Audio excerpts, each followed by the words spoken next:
On voit souvent l'idée qu'on peut créer un égrégore,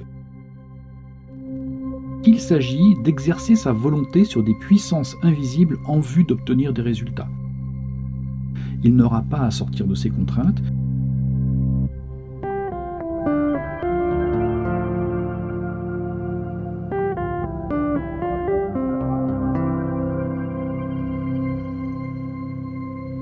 Après avoir entrevu la nature d'un égrégore, on va dire standard, puis celle d'un égrégore naturel, comme celui de la famille, nous allons aujourd'hui parler des égrégores artificiels. Alors cette notion d'égrégore est très souvent utilisée pour désigner en réalité plein de choses très différentes. Notamment, on voit souvent l'idée qu'on peut créer un égrégore, il est même recommandé de le faire. Alors qu'est-ce que ça veut dire? Qu'est-ce que ça implique? Et surtout, pourquoi créer un égrégore? C'est ce que nous allons voir aujourd'hui. L'expression peut surprendre, car un égrégore est une conséquence naturelle. Alors pourquoi se donner la peine d'en créer un? Eh bien pour en faire quelque chose, pour l'utiliser à quelque chose. On ne crée jamais un égrégore comme ça gratuitement pour la beauté du geste. On peut constater qu'en souhaitant créer un égrégore, on procède en fait à une inversion, puisqu'on fait d'une conséquence un but, un égrégore résulte d'intentions communes, et bien là, ce sera l'objectif à atteindre. Alors je vais revenir là-dessus, sur cette notion, mais pour le moment, on va se concentrer sur les arrière-pensées, sur les attentes que l'on peut avoir en désirant créer un égrégore. On espère qu'en créant un égrégore, on va agir en fait sur d'autres égrégores ou sur d'autres consciences. On espère agir d'une manière ou d'une autre sur le plan invisible. On attend que l'égrégore que l'on va créer soit utile en tant qu'il contient des intentions. On va donc le charger d'émotions, de pensées, d'intentions dans le but d'en faire une forme qu'on appellera égrégore et qui va véhiculer donc ces émotions, ces pensées, ces intentions dans un but donné.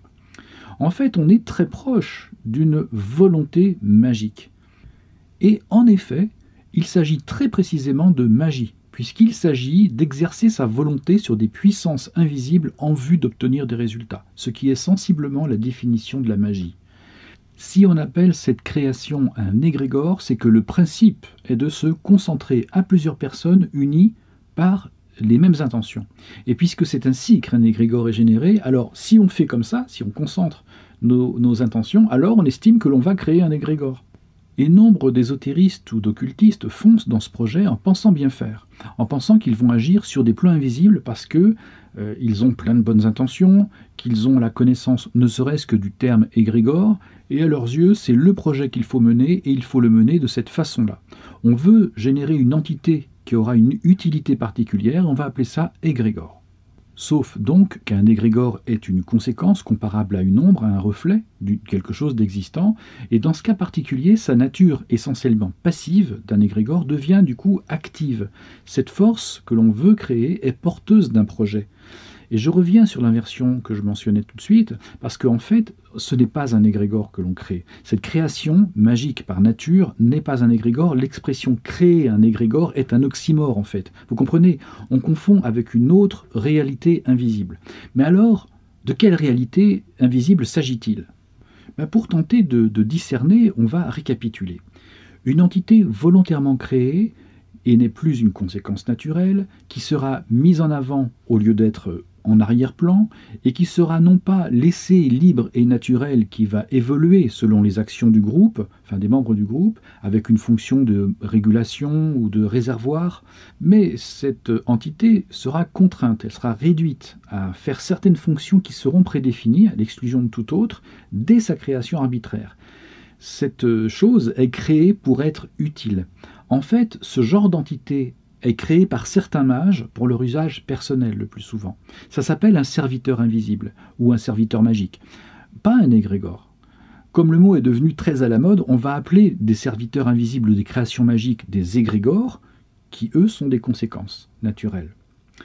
À la différence d'un égrégore, cette entité ne peut pas évoluer, elle n'est pas plastique, elle ne peut pas changer, elle est contrainte d'exister dans un certain sens, dans une certaine finalité unique. Partant de là, nous allons suivre ce qui peut advenir de cette création. Et finalement, peu importe comment on l'appelle, si vous avez envie de l'appeler égrégore, je suis bien d'accord, sachant qu'en fait, il y aura d'autres lois ou d'autres principes qui seront en action, et d'autres conséquences. Par rapport au mot d'ailleurs, le mot serviteur est employé, mais en fait il s'agit d'un esclave. Il est là pour remplir certaines fonctions qui ne seront commanditées par le mage, ou ici par exemple par le groupe de personnes occultistes. Il n'aura pas à sortir de ces contraintes. Les occultistes peuvent être très bien intentionnés en se disant qu'ils créent un égrégore d'amour, de paix, de lumière, etc. Les bonnes intentions ne changent rien, sinon à ne pas voir, la condition de ce qu'ils ont créé, c'est un esclave magique. En revanche, leurs intentions communes va créer du coup un égrégore, une ombre à ces intentions-là, qu'ils ne pourront pas percevoir, puisque pour eux l'égrégore c'est ce qu'ils ont créé. Ils seront en quelque sorte aveuglés par leurs propres intentions.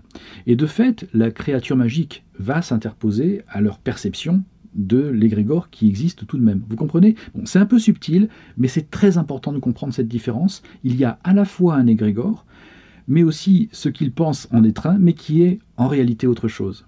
Maintenant, on va se concentrer sur cette entité-là qui a été créée, qui la rend particulière, pour voir ce qu'il en est.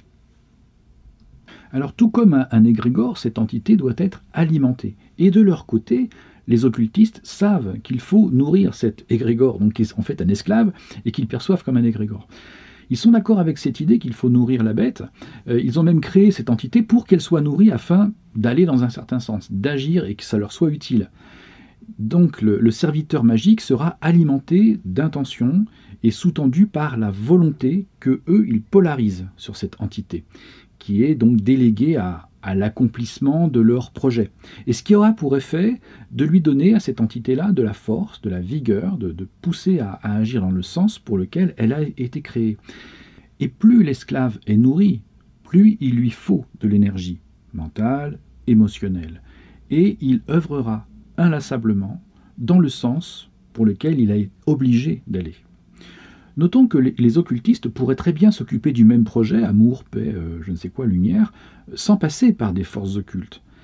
Et dans ce cas-là, tout comme un projet concret, un jour ou l'autre, les personnes qui le portent estiment avoir atteint l'objectif recherché, et à ce moment-là, le projet se réoriente, il évolue, ou il s'arrête. Et lorsqu'un groupe cesse d'œuvrer à un projet, l'égrégore du groupe se dissipe. Pour un groupe ordinaire qui agit dans un certain sens, son égrégore est assez plastique pour suivre les intentions, les évolutions, les réorientations, tout en gardant son intégrité d'égrégore jusqu'à sa disparition naturelle. Mais l'esclave, lui, n'aura pas du tout cette plasticité. Comprenons maintenant que, comme esclave, il va chercher à se soustraire à ses maîtres, à ce groupe-là, mais aussi aux humains en général. Il a été programmé pour un but, et il poursuivra ce but. À ce titre, il cherchera à se nourrir de tout ce qu'il trouvera, y compris d'ailleurs de l'énergie de l'égrégore qui est restée dans l'angle mort des considérations des différents occultistes.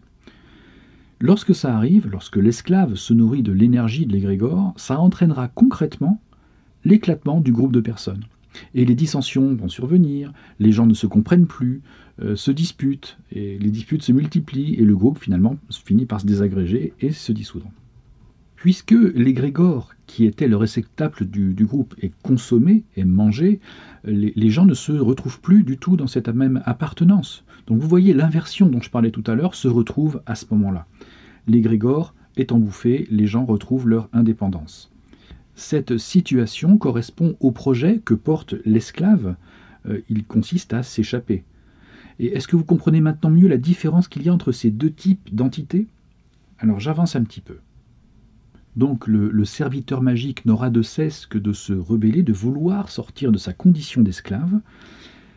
Alors il existe dans les intentions procurées par les occultistes une faculté qui est mobilisée qui est très importante. C'est la volonté qui vient des humains, et elle est consubstantielle aux intentions qui ont nourri cette entité-là.